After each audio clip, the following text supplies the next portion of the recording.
Welcome back to Vuln Vibes. In this deep dive, we are going to talk about a critical Fortinet vulnerability. And this one is, it's really shaking things up, putting security operations centers everywhere on high alert.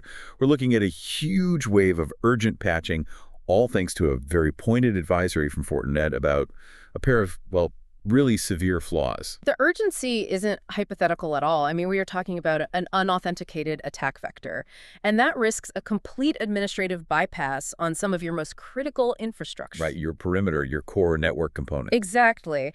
And when you look at the severity, I mean, the numbers really tell the whole story. This thing carries a CVSS score of 9.1. Wow. For anyone running network gear, a score that high, especially tied to an unauthenticated vector, means the time to patch isn't soon, it's right now. A 9.1 is a screaming red flag.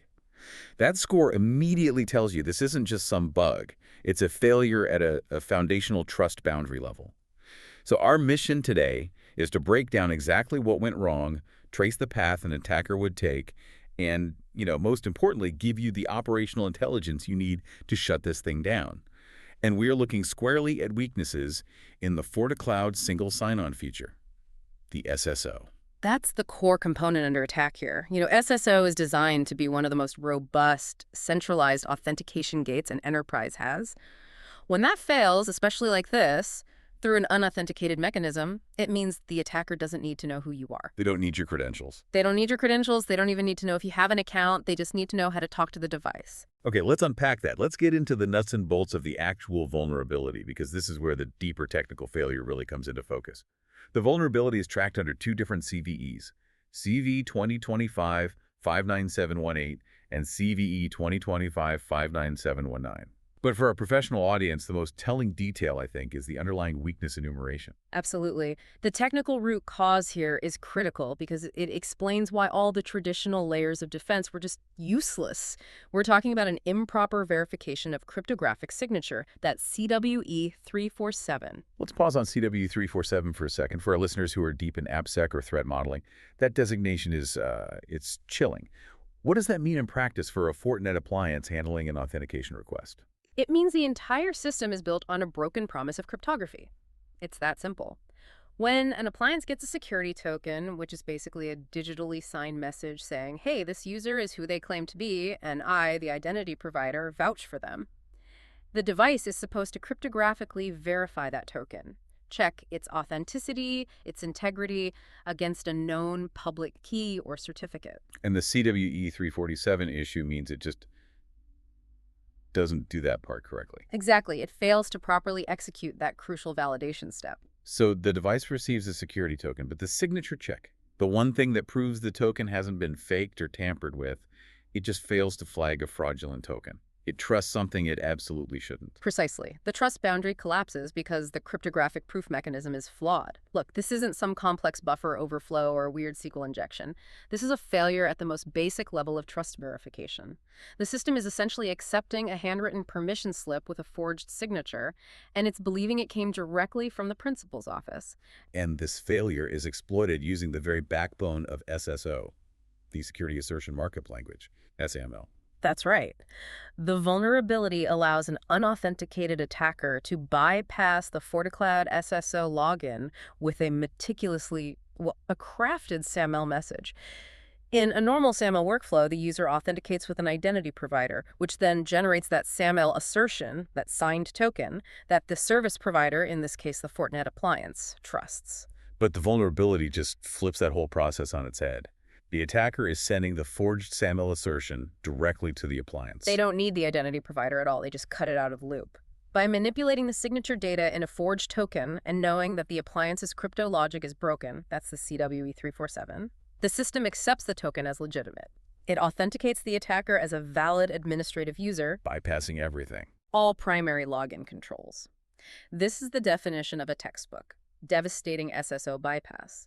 It grants administrative access without ever needing a legitimate username or password.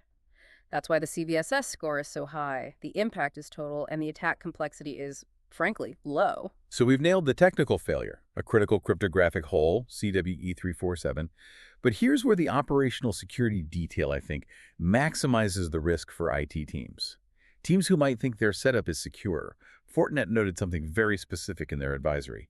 The FortiCloud SSO login feature is not enabled in default factory settings. Which sounds like great news on the surface, doesn't it? Right. If it's not the factory default, you'd think only admins who explicitly turned it on are vulnerable. But that detail, that's the insidious aha that is causing some very late nights for sysadmins everywhere right now. While it's not a factory default, the reality of how these devices get deployed means many organizations are unknowingly exposed. Wait, okay, so the feature isn't on by default, but it gets enabled by another default action. Walk us through that specific path, because this is the operational trap. This is a massive failure of secure by design, and it's rooted in convenience. According to the advisory, the moment an administrator registers the device to FortiCare, Which is a totally routine step for licensing and support. Everyone does that. everyone does it. And that registration process, when you do it from the device's GUI, it automatically enables the FortiCloud SSO login. So registering the device for support just flips on a highly sensitive authentication feature. Exactly. It happens implicitly. Upon registration, it's framed as a quality-of-life feature to simplify future management. Unless that admin immediately goes into the settings and explicitly disables it right then and there. And let's be honest, who does that? In a high-speed deployment deploying hundreds of devices, no one is pausing to check for implicit feature enablement. So this sensitive feature is just left wide open. This is classic shadow security. An admin thinks they're operating under a secure profile because they never manually enabled SSO. But a simple, convenient step registering for FortiCare quietly flipped the switch and exposed the whole system. It's a perfect example of how a convenience feature, something designed for ease of use, can just fundamentally undermine your security posture. Every admin has done this. You click the easy button during setup to get the licensing working, and years later, that easy button is why your security team is getting paged at 3 a.m. If you registered your clients to FortiCare using the GUI, you need to assume this feature is enabled right now. And that your device is potentially sitting there exposed. Yes, exposed to SAML forgery. Given that risk profile, let's pivot hard to scope. This isn't just a FortiGate firewall issue, is it? This casts a very wide net across the whole Fortinet ecosystem. That's right. The potential blast radius is huge, and it requires a detailed look at the affected product matrix. This single flaw touches 4 major product lines. So patching isn't just at the network perimeter. It extends deep into your network management and your application security layers. Okay, so we're talking about vulnerabilities that span FortiOS, FortiWeb, FortiProxy, and FortiSwitch Manager. That means the patching effort is going to be complex. Multiple deployment schedules, different teams. And that complexity is exactly what security leaders are struggling with. This isn't a single firmware update. It's 4 simultaneous, staggered patching efforts across different version branches. That is a massive lift for any IT team, which is why maximum patch priority has been set. The message from Fortinet is crystal clear. Stop what you're doing and prioritize these upgrades. All right, let's break down those required upgrade paths. For the professionals listening who need these numbers for their change control docs, let's get specific. Let's start with the OS itself.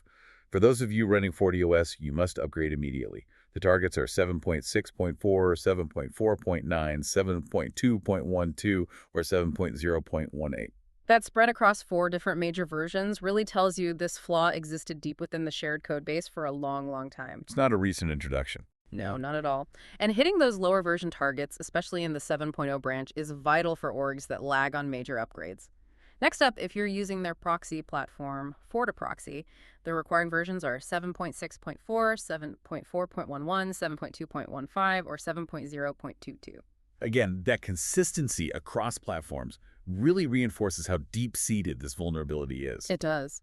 And what about the app security and network management components? Because those are often overlooked in the initial rush to patch the firewall. We can't forget them. Absolutely not. If you're using the application firewall, FortiWeb, you need to move to one of these, 8.0.1, 7.6.5, or 7.4.10. The WAF is arguably just as critical a control point as the perimeter firewall. Maybe more so. And finally, the network management layer. Yeah. The place where admin access is already centralized. Right. For the management piece, FortiSwitch Manager, the necessary versions are 7.2.7 or 7.0.6. That entire matrix is a significant task. It's going to require precise execution across environments that are, well, they're rarely easy to update. Recognizing that change control isn't instantaneous, especially in these complex environments.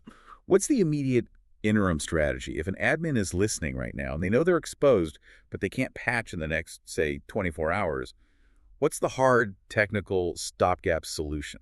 The immediate mitigation is to explicitly disable the FortiCloud login feature. That's the attack vector. It's a critical hardening measure. It has to be executed immediately on any affected device that can't get the firmware upgrade right away. And Fortinet has provided the exact technical steps for this. They have. Administrators should be executing this command line interface change, like right now. This is how you temporarily turn off the FortiCloud login feature and remove that exposed attack surface. You need to enter. Config system, global, set admin FortiCloud SSO login, disable end. That CLI command is the actionable intelligence everyone needs for triage. Executing that immediately disables the SSO entry point, which is what the attacker is leveraging for the SAML bypass. Yeah. It effectively quarantines the vulnerable mechanism while you queue up the full firmware upgrade. It should be the absolute first line of defense if you can't hit those patch versions today. So that brings us to the synthesis. To recap this deep dive, we are dealing with a critical authentication bypass. It's rooted in a really basic failure cryptographic signature verification. That's your CW347. And this failure lets an attacker generate and use a forged SAML message to get unauthenticated admin access across a huge range of Fortinet products. And critically, this technical flaw is amplified 100-fold by an operational oversight. It's the implicit trust boundary created when the FortiCloud SSO feature just turns itself on during a routine FortiCare registration. This turned what should have been a controllable technical risk into a widely accessible operational vulnerability for admins who thought they were maintaining a secure default posture. So what does this all mean for the security community in the long run? I mean, beyond the urgent patch cycle and the operational trauma, what's the deeper lesson we should take away from this? This whole incident is a powerful and very expensive reminder. It's about the inherent vulnerability in services that rely on implicit trust, on automatic feature enablement, especially when you're dealing with critical components like SSO. It forces us as network defenders and security architects to look beyond the documented default. To question the assumptions. To question the security assumptions baked into modern enterprise hardware, the convenience features. And it raises a crucial design question, really. Should any security control, especially one relying on complex crypto to establish an authentication boundary, ever be implicitly enabled? Or should those boundaries always require an explicit administrative opt-in? So the admin has to consciously accept and configure the responsibility for that exposure. Exactly. It's a choice between automated convenience and explicit security. And this incident proves which one costs you a whole lot more when it fails. Something for you to mull over as you run that crucial CLI command.